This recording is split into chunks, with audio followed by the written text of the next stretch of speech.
I'm EZRAH, here to talk you through the day's burning issues and the biggest stories. Welcome to the Manila Times. Over 21,000 people have been killed by the earthquake that struck Turkey and Syria on February 6. Over 17,000 people have died in Turkey, surpassing the death toll from a catastrophic quake that hit the country back in 1999. On the other hand, almost 4,000 people have died in Syria, with an unknown number still missing. This disaster has affected millions of people across the region.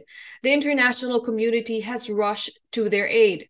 The Turkish embassy in the Philippines has requested the Philippine Red Cross to collect all donations in their behalf for the earthquake victims.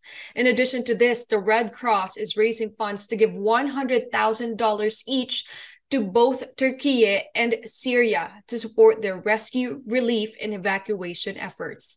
Here to shed more light in the matter is Philippine Red Cross Chairman and CEO, former Senator Dick Gordon. Good day, Chairman, and welcome to the Manila Times. So what are your current efforts in collecting donations for the earthquake victims? First of all, the Red Cross is going to donate $100,000 right away from our hard-earned resources to Turkey and another $100,000 to Syria dollars. All right, and then the Turkish embassy gave us the distinct honor of asking us to collect all the kind-hearted people who are going to donate to the disaster in Turkey, or Turkey as they say, no.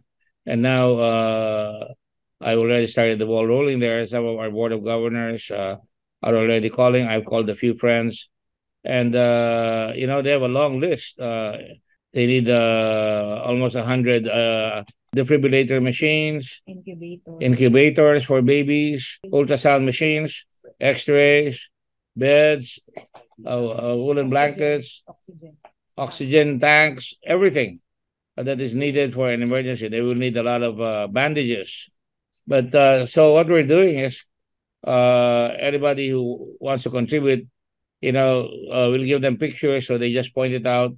And if they want to make it bigger, they can call their friends so that they can make a bigger contribution.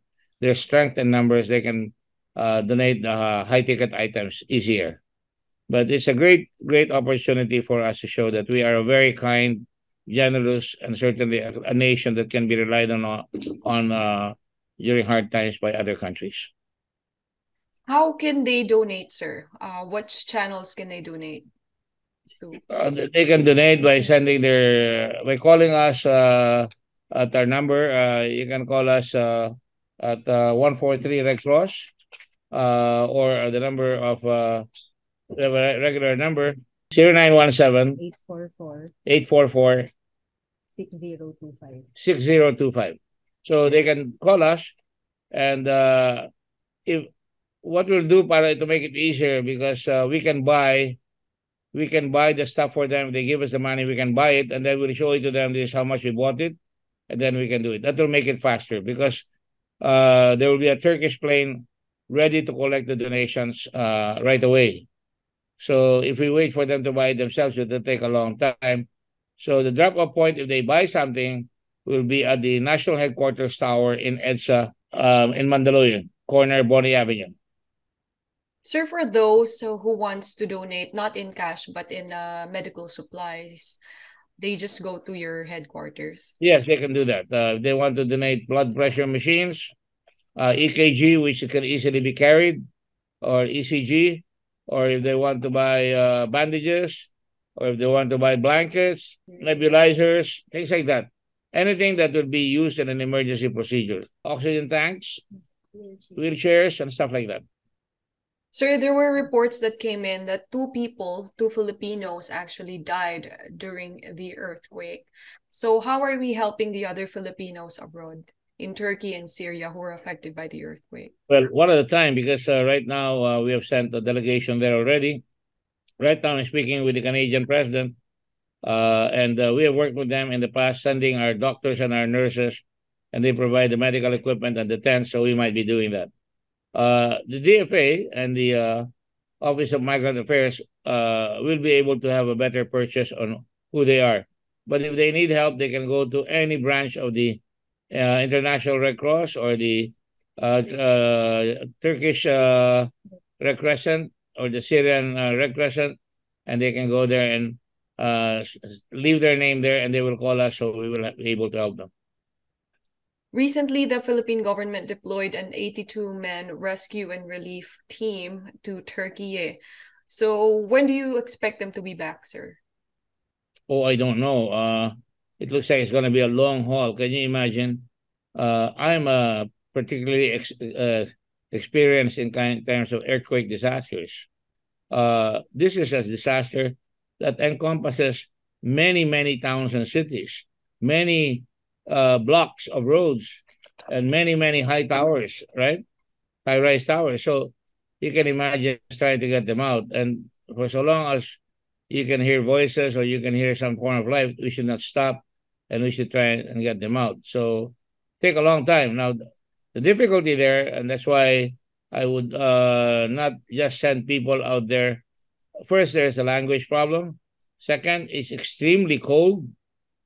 So I commend those who went, and I hope that they're able to cope with it, and I know they will. We are Filipinos after all. And then housing them and making sure that they'll be provided for.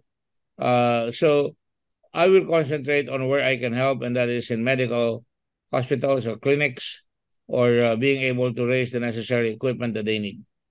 Sir, in my interview with FIVOLC's officer in charge, Ismail Narag, he said that Philippines may also experience a similar catastrophic event.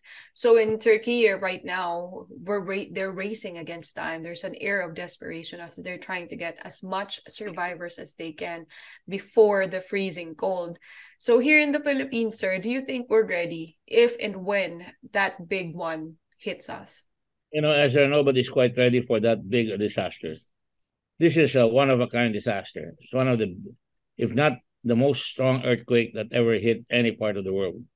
And you can see already you have 16,000 dead. I predict about 20 to 25,000 dead. And that's even conservative.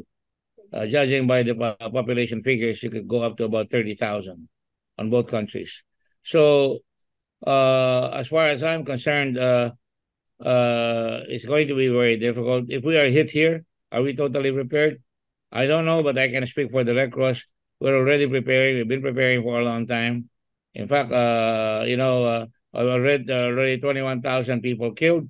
I am not getting any figures, accurate figures on injuries, so that we know and have a healthy sense of urgency to try and bring in the necessary equipment, the necessary expertise to handle broken bones, wounds, certainly to fight. By this time, if they're wounded, they could have any number of diseases, like you could have sepsis. You could have when the infection grows, you can have a very, very difficult time because sometimes you have to cut off the leg if they have gotten a very, very bad infection.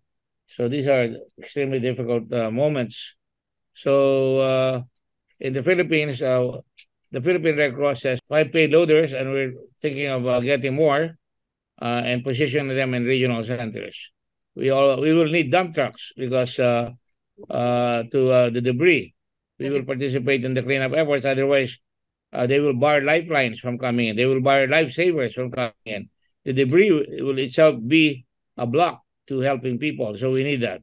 Of course, we have fire trucks because earthquake has a handmaiden called fires. And we are already training for first aid.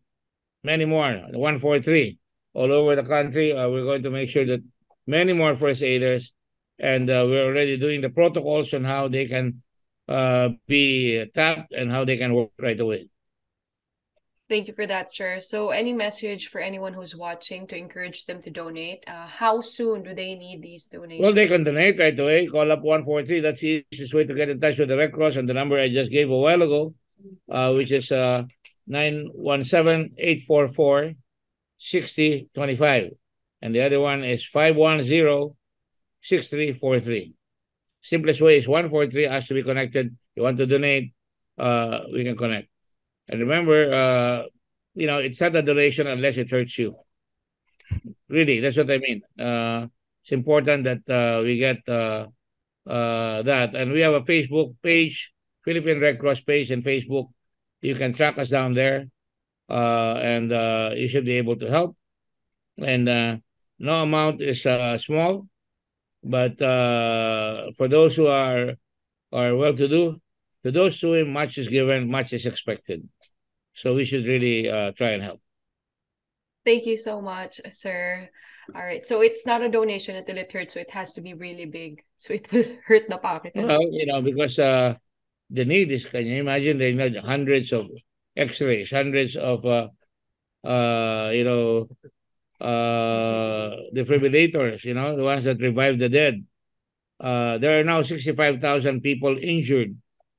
If you have 10 x-rays, most of these people will go through x-rays. If you have 14 towns affected, I think there are about 14 towns affected here. That means you'll need at 10 towns, and you have 14 x-rays. That's 140 x-rays. You cannot finish 65,000. You cannot even finish 1,000. So you really need help. Thank you so much, sir. Chairman and CEO of the Philippine Red Cross, former Senator Dick Gordon. Thank you so much for your time.